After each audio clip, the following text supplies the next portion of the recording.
Olá, pessoal. Na aula de hoje, então, a gente vai falar do problema de ordenação, tá? Então, para essa aula, a gente vai estudar dois algoritmos clássicos aí para o problema de ordenação, tá?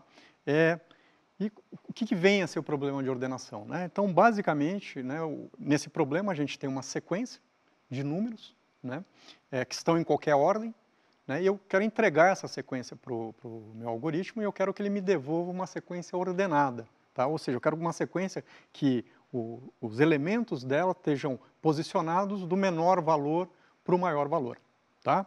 Então, para isso, a gente vai estudar primeiro o algoritmo Insertion Sort, né, que utiliza uma estratégia de inserção, né, e a gente vai ver uma versão iterativa dele. E depois nós vamos verificar, né, estudar um outro algoritmo, que é o Merge Sort, que também é um algoritmo de ordenação, né, que tem uma implementação recursiva, tá? Então vamos dar uma olhadinha nesses algoritmos. Então vamos começar falando do Insertion Sort. Então antes da gente começar a falar de código, do algoritmo em si, vamos tentar capturar a ideia, né? Qual que é a ideia mecânica que está por trás, né, do algoritmo Insertion Sort, tá? Então olha só. Então, a gente pode resumir a ideia básica aplicada na estratégia de inserção da seguinte forma, tá? Então, primeiramente, né, a gente vai considerar, né, que a nossa sequência de entrada é fornecida através de um vetor, né? Um vetor, né, qualquer de valores, né? Onde cada posição ali eu tenho um valor e esses valores não estão necessariamente ordenados, tá? E aí, o que eu vou fazer? A partir do segundo elemento dessa sequência, né, desse vetor, eu vou começar a caminhar até o último elemento desse vetor. Tá? E o que eu vou fazer nessa minha caminhada? Tá? A cada posição, que nem a gente está vendo aqui nessa representação, eu estou começando aqui na posição 2, eu vou guardar, né, o elemento que está lá naquela posição, na posição que eu estou analisando, tá? E enquanto, né, eu vou formar uma lacuna aqui, tá? E enquanto a lacuna não estiver na primeira posição, a gente vai ver que essa lacuna ela vai começar a caminhar às vezes nesse vetor. Então, enquanto essa lacuna não estiver na primeira posição e o valor da esquerda da lacuna, né, for maior que o valor, né, guardado, né, aquele valor inicial que eu extraí, eu vou sair deslocando essa lacuna, tá? Até que eu chegue a uma dessas duas situações, ou eu cheguei no início do vetor, né, ou eu encontrei um elemento que está à esquerda da lacuna que tem um valor menor do que o valor guardado. Aí, nessa situação, eu vou pegar o valor que estava guardado e inserir na posição que está formada a lacuna naquele instante, tá? Vamos dar uma olhadinha nessa situação, por exemplo, nesse exemplo que a gente tem nessa figurinha aqui, ó. Então, imagina que eu tenho essa primeira sequência que não está ordenada, né? Então, era uma sequência que tinha 12, o 5 eu já tirei aqui, que é aquele valor que eu ia guardar, né? Eu estou exatamente na posição 2, né? Então, ela estava 12, 5, 8 e 2. A gente vê claramente que ela não está ordenada. Né? Então, eu extraio o 5, né? A hora que eu extraio o 5, eu formo uma lacuna. E aí eu me pergunto, né? O valor que está à esquerda, né? Ele é maior do que o valor 5? No caso aqui o valor é 12. Né? Então, o que eu vou fazer? Eu desloco esse valor para a direita. Então, foi o que aconteceu. E a lacuna vem parar aqui. Né? Bom, aí eu cheguei naquela condição onde eu estou no início do vetor. Né? Se eu estou no início do vetor, eu simplesmente vou pegar agora aqui esse valor e colocar na posição. O que eu faço agora? Eu vou para a próxima posição. A posição agora é a posição 3. Quem que estava na posição 3? Era o 8. Agora eu vou pegar e vou guardar esse valor 8. E agora eu vou me perguntar, né? O valor que está à esquerda é menor do que 8? Não, ele não é menor do que 8, é 12, né? Então eu vou deslocar ele para a direita e vou formar uma lacuna nessa posição agora. Agora eu vou perguntar, o valor que está à esquerda da lacuna é menor do que 8? Não, não é. Né? Perdão, é 5, né? Então, como esse valor agora é menor do que 8, o que eu vou fazer? Eu vou permanecer a lacuna onde está e vou inserir o 8 nessa posição. Bom, agora eu vou, no nosso caso, para a última posição, né? Eu estou na posição 4. E o valor guardado é 2. Né? E aí eu vou fazer o mesmo processo. Né? Vou me perguntar, o valor que está à esquerda da lacuna é maior do que 2? É. Então eu desloco, então 12 vem para cá, e a lacuna agora está na posição 3. O valor que está à esquerda agora é maior do que 2? É 8 esse valor, né? É. Então eu desloco novamente o 8 e agora eu tenho a lacuna na posição 2. Agora me pergunto, o valor que está à esquerda é maior do que 2? Continua sendo maior, que é o 5, né? Então, eu desloco a lacuna para cá e eu cheguei naquela situação aqui, que eu estou exatamente na primeira posição. E aí eu venho aqui e simplesmente insiro 2 nessa posição. Tá? E aí a gente percebe agora que ao final, o que eu tenho? Eu tenho um vetor que está ordenado, ou seja, do menor para o maior valor. Tá? Uma outra maneira da gente visualizar o insertion sort é da seguinte forma. Isso, às vezes, a gente encontra, né, essa comparação em alguns livros textos. Né? Então, é feita uma comparação com uma ordenação de cartas de baralho. Né? Então, imagina que eu tenho, né, um monte com cartas de baralho e eu vou sacando cartas desse monte, né, e observando elas, e eu quero ordenar elas à medida que eu vou tirando desse monte. Então, primeiro eu tiro uma carta, aí eu vou tirar a segunda carta, aí eu verifico, a segunda carta é maior do que a primeira, né? Se ela for maior, eu coloco ela aqui à direita dela, senão eu passo ela para o lado de cá. Vou lá e pego, né, a terceira carta. Verifico, né, procuro aqui qual que é a posição, né, que ela se encaixa dentro dessas cartas, que vocês percebam, já estão ordenadas, né? Porque sempre que eu pego uma carta, o que está na minha mão já está ordenado. Tá? Então, essa é uma outra maneira da gente visualizar a estratégia do insertion sort. Tá? Então, se a gente olhar aqui, imagina lá, a gente está com aquela nossa sequência não ordenada. Então, o que eu vou fazer? É como se eu estivesse pegando as cartas. Né? Então, eu pego primeiro o 12, né? A primeira posição aqui. Aí eu vou pegar a próxima posição, é o 5. Aí eu pergunto, 5 é menor do que 12? É. Bom, então passo o 5 para o lado de cá. Então, agora eu tenho um vetor ordenado 5 e 12. Aí a próxima posição que eu vou pegar, o que é? O 8. Né? Aí eu me pergunto, né? O 8 é menor do que o 12? É. Então passa ele para o lado de cá. É menor do que o 5? Não. Então eu tenho agora aqui esse vetor ordenado de 3 posições. E por último, né, eu tenho 2, né, eu já tenho um vetor ordenado de 3 posições. E agora o que eu vou fazer? Eu vou fazer exatamente, né, aquelas perguntas que a gente se fez anteriormente. Né? O 2 é menor do que 12, é menor do que 8 e é menor do que 5. Né? Então, eu termino com esse vetor ordenado aqui. Tá? É uma outra maneira da gente enxergar aí a estratégia do insertion sort. Tá? Bom, vamos dar uma olhadinha no pseudocódigo, né? Mas o pseudocódigo basicamente é a descrição, né, do que a gente acabou de ver ali atrás. Né? Então, o que eu vou ter aqui? Eu tenho um algoritmo, né, que recebe um vetor, né, de comprimento n, e aí ele vai fazer o quê? A partir da posição 2, né, de 2 até n, o que ele faz? Primeiro, ele guarda o valor que está sendo analisado numa variável que eu estou chamando de atual, né, que é aquela... Lembra que a gente tirou ali e guardou? Né? Então ele tira, guarda nessa variável. Aí ele faz o quê? Aponta para a posição à esquerda da análise, né? Então ele faz j igual a i menos 1. Tá? E aí ele verifica, né? Enquanto eu não chegar no início do vetor, ou seja, j, enquanto j é maior do que 0, e enquanto o valor que está à esquerda ele continua sendo maior do que o valor atual, eu vou deslocando. Né? Então eu faço aj mais 1 é igual a j, e decremento j de mais uma posição. E vou fazendo assim até eu atingir ou a condição que j é igual a 0, ou que eu encontre um valor aqui onde a j é menor do que o valor atual. E aí o que eu faço? Aí em aj mais 1 eu coloco o valor atual que estava guardado lá, né? Que é, na verdade, o valor que eu guardei lá no início da minha análise. Tá? Então é basicamente o que a gente acabou de descrever na forma de um pseudocódigo aqui. Bom, vamos falar agora do algoritmo merge sort. Tá? O algoritmo merge sort, que eu falei para vocês, é um algoritmo recursivo. Então vamos primeiro trabalhar uma ideia inicial, né, e depois a gente vai efetivamente para a parte, né, do pseudocódigo dele. Tá? Então o algoritmo merge sort ele utiliza aí a estratégia de intercalação, né, para fazer a ordenação de um vetor de entrada utilizando o mecanismo de recursão, que nem eu disse para vocês. Tá? Então, para a gente poder entender o merge sort, então, vamos imaginar inicialmente, né, que a gente tem dois vetores, né, eu não tenho mais uma entrada, mas eu tenho 2 vetores de entrada, e esses 2 vetores já estão ordenados. Né? E aí o que eu quero fazer? A partir desses 2 vetores, eu quero criar um novo vetor que seja a ordenação, né, desses 2 vetores aqui. Tá? Então, uma estratégia que a gente poderia utilizar para fazer isso seria o quê? A gente pega, né, como eles já estão ordenados, eu vou pegando, né, os menores valores, comparo, né, esse vetor com esse daqui. Quem que é o menor valor? Ah, esse daqui, eu coloco esse daqui no meu novo vetor. Aí eu vou para o próximo valor e comparo. Ah, quem que é o menor valor? Se for esse daqui, venho para o meu vetor. Se não, eu vou colocando esse e vou caminhando nesses vetores até eu montar um vetor completamente ordenado. Então, a gente vai ver essa ideia aqui na sequência. Então, olha só. Então, imagina aqui, ó, eu tenho dois vetores, não necessariamente de mesmo tamanho, né, e os dois, percebam que eles já estão ordenados, né?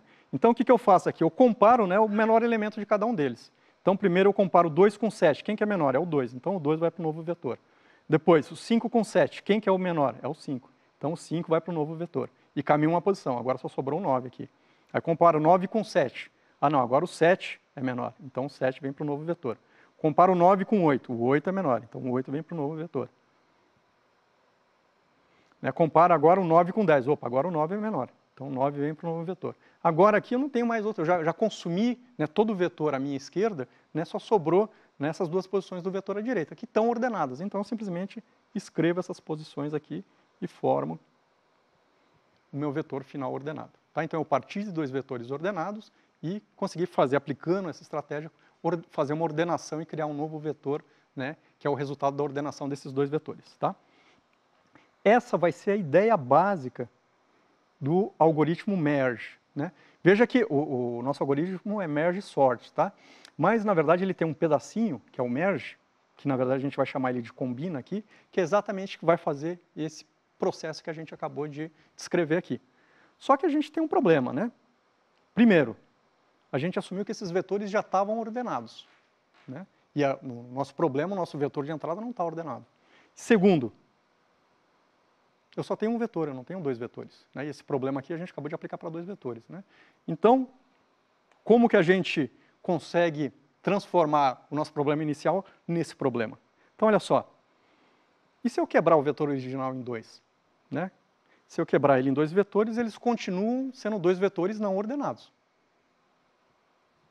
Bom, e se eu continuar quebrando ele em dois? Eu vou quebrando, até que eu vou ter vetor com um único elemento. Um vetor com um único elemento é um vetor ordenado, né? Só tem um elemento, então ele já está ordenado. Né? E aí o que eu posso fazer? Agora eu tenho vetores com um elemento, e agora eu vou pegar esses vetores com elemento e combinar em vetores de dois elementos. Aí eu começo a ficar com vetores de dois elementos. Pego esses dois elementos, combino em vetores de 4. E vou fazendo assim, sucessivamente, né? Recursivamente, né? De tal forma que eu consigo retornar no meu vetor original e agora ordenado. Então, essa é a ideia do algoritmo merge sort. Tá? Então, o que está sendo dito aqui, né, a gente quebra ele, depois a gente vai voltando. Né, 2 elementos, depois 4 elementos, até a gente chegar, né, no nosso vetor original ordenado. Então, vamos dar uma olhadinha aqui no pseudocódigo. Tá? Então, tem aqui no pseudocódigo, tem aquela parte do combina, que eu falei para vocês, que é a parte que vai pegar, vai assumir que os vetores que ele está recebendo já estão ordenados, tá? E tem a parte que eu vou quebrar recursivamente esses vetores até eles terem tamanho unitário e depois eu volto combinando eles, utilizando esse combina. Tá? Então, o algoritmo em si ele é bastante simples, né? Então ele vai receber aqui, né, o meu vetor de entrada não ordenado, a posição de início e a posição de fim. Então, a primeira coisa que ele faz, ele verifica se início é menor do que fim. Né? Porque se início for igual a fim é porque eu cheguei num vetor de tamanho unitário. Né? Quando início é igual a fim, eu só tenho uma posição. Tá? Então, enquanto início for menor do que fim, é porque o meu vetor tem mais de uma posição e eu consigo quebrar ele. Né? Bom, feito isso, o que ele vai fazer? Ele vai pegar e vai calcular a posição central. Né? Ele vai calcular meio. Né? Então, meio vai ser o quê? Vai ser o maior inteiro menor que início mais fim dividido por 2. Tá? E aí eu vou chamar aqui... Deixa eu só dar uma limpadinha aqui. E aí eu vou chamar o que aqui? Vou chamar o próprio algoritmo merge sort e vou passar para ele o quê? A primeira metade do vetor, início até o meio. E vou chamar ele de novo aqui e vou passar a segunda metade do vetor. Meio mais 1 até fim. E vou fazendo isso o quê? Recursivamente. Então aqui a gente tem mais ou menos esse esquema. O que ia acontecer? Imagina que eu tivesse com esse vetor aqui na entrada. Né? Então eu tenho aqui A, posição 1, 4, início é menor do que fim, meio é igual a 2. O que eu vou fazer? Eu vou fazer uma chamada recursiva aqui. Aí eu vou ter merge sort, né, 1 e 2, início continua sendo menor que fim, meio igual a 1. Eu quebro ele de novo aqui. Só que a hora que eu quebrei ele aqui, agora eu cheguei na situação que eu tenho um único vetor. Aí eu começo a voltar. Né? Aí o que vai acontecer? Aí eu vou executar essa linha aqui, só que nesse nível de recursão. Então agora eu vou fazer a combinação do 12 com 5. Então eu vou ter um vetor ordenado 5 e 12. A mesma coisa do lado de cá. Né? Eu começo a quebrar aqui a parte superior, né, da metade para o fim do vetor. Então, vou quebrando aqui, tem uma primeira recursão, aqui eu chego no nível que eu só tenho um único elemento, eu começo a voltar, né? Então, aí, chego no combina aqui nesse nível de recursão, e agora essas duas recursões retornam, né, esses dois vetores, e o combina aqui no nível mais elevado de recursão, né, ou no primeiro nível, antes da recursão, né, na verdade, no primeiro nível, vai fazer a combinação e me entregar o vetor ordenado. Tá? Então, esse é o mecanismo do merge sort. Vamos só dar uma olhadinha agora como é que esse combina aqui vai funcionar. É que o combina, ele vai fazer exatamente, né, aquele processo que eu comentei com vocês. Ele vai olhar dois vetores que agora já estão ordenados e vai pegar o menor elemento daqui, comparar com o menor elemento daqui e ir formando o novo vetor. Tá? Então, olha só. Então, aqui está o algoritmo do combina. Né? Então, primeiramente, né, qual que é a premissa básica, né? Ele considera, né, que o vetor A de início até meio é um vetor ordenado e de meio mais 1 até fim também é um vetor ordenado. Tá? Então, essa é a premissa que a gente utilizou lá atrás também. Né? Aí, o que eu vou fazer aqui? Eu simplesmente vou criar duas variáveis N1 e N2, que representam o comprimento desses dois vetores, e como eu vou ordenar o vetor em cima dele mesmo, ou seja, eu vou pegar o vetor de entrada e vou ordenando, vou escrevendo em cima do próprio vetor. Tá? Então, eu preciso guardar esses valores, né, para mim poder ter acesso a eles na hora que eu for fazer essa ordenação. Então, é o que está sendo feito aqui. Né? Então, de I igual a 1 até N1, né, que é o comprimento do início até a metade, eu vou jogar isso daqui num vetor auxiliar B, e depois, da metade até o fim, eu vou jogar num vetor auxiliar C. Tá? E vou utilizar I e J aqui, né? Ele vai manter, né, para mim, eu vou incrementando ele à medida que eu for utilizando os elementos desses vetores, então ele sempre guarda para mim, né, a próxima posição que ainda não foi copiada. Tá? E aí eu tenho aqui simplesmente um laço, né, né, então enquanto, um laço enquanto, né, então enquanto I menor do que N1 e J menor do que N2, né, ou seja, eu ainda tenho elementos para analisar nesses vetores, então eu simplesmente comparo, né? Se o valor de B for menor que o valor de C, né, de BI for menor que o valor de CJ, eu pego aquele valor e jogo para dentro do vetor A. Né? Que nem a gente foi fazendo, né, no início ali, quando a gente descreveu. Tá? Se não, né, se eventualmente o vetor C é menor, então eu vou fazer o quê? Vou jogar o valor de C para A. Tá? Então, se B é menor, eu jogo B, se C é menor, eu jogo C. E esses dois laços que estão aqui, eles estão aqui basicamente porque, que nem a gente viu lá no nosso exemplo, eventualmente esses vetores não têm o mesmo tamanho. Então, o que acontece? Esse laço aqui, ele vai executando e, de repente, acaba um vetor. Né? Só que sobrou ainda um pedaço do outro vetor, mas que já está ordenado. O que eu preciso fazer? Eu preciso escrever esse pedaço que sobrou dentro do meu vetor A. Tá? Então, é por isso que esses laços aqui, né? I, enquanto I menor que N1, né? Então, o que eu vou fazer? Eu vou simplesmente atribuir o que tiver em B, caso ainda exista algum valor, eu vou atribuir para cá, e a mesma coisa aqui, caso exista ainda algum valor em C, eu vou atribuir esse valor para cá. Tá ok? Então, o que esse algoritmo está fazendo aqui é basicamente aquilo que a gente explicou lá atrás. Né? Ele olha, né, elemento a elemento desses dois vetores e vai vendo quem que é o menor e jogando para dentro do vetor A. Né? E, eventualmente, se acaba, né, um desses vetores, que nem no nosso exemplo também acabou, ele simplesmente escreve, né, os elementos que sobraram do outro vetor para dentro do vetor A, porque esses elementos já estão ordenados. Ok? Bom, pessoal, era isso que eu queria contar para vocês em termos de ordenação e algoritmos de ordenação. Tá? A gente viu aí, né, duas estratégias, né, a insertion sort e o merge sort. Inclusive, né, a gente vai, na próxima aula, quando a gente for falar de recorrência, a gente vai utilizar novamente o algoritmo merge sort para daí a gente determinar o tempo de execução dele. Tá ok? Então, até a próxima aula, pessoal. Tchau, tchau.